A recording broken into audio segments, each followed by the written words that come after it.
So this was when I was in elementary school. I went to a private girls' school, and we had sport in some shape or form 4 times a week, and I hated it.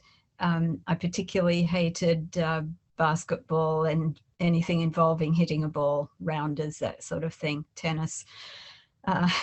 And we had a teacher called Miss Fraser, and I didn't remember her terribly well from childhood, but decades later, after I'd come out as lesbian, which was 1986, I got together with other, what our school called old girls, alumni of my school, and we were all in our 50s or 60s by then, probably 50s.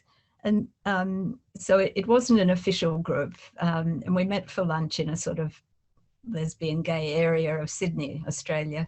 And who should be there but Miss Fraser, now in her 70s or approaching 80 probably.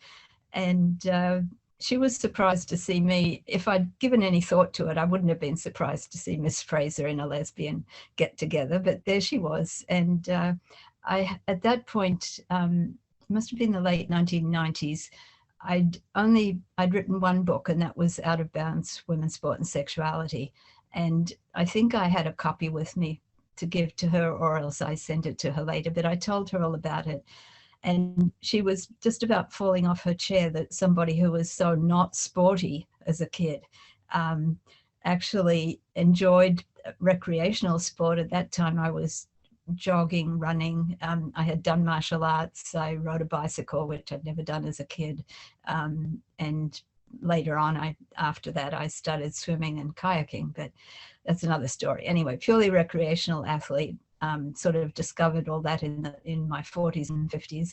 So Miss Fraser said her memory of me when I was a girl playing basketball was that I seemed a bit frightened of the ball. And that was exactly it. I can remember it hitting me on the nose, and you know, if you get hit on the nose, you start to cry, not because you are crying, but just you can't help it. So that was her fond memory of me as a kid. She did remember me, and maybe she sort of saw a baby lesbian in the works. I didn't see a baby lesbian in the works, but there you go.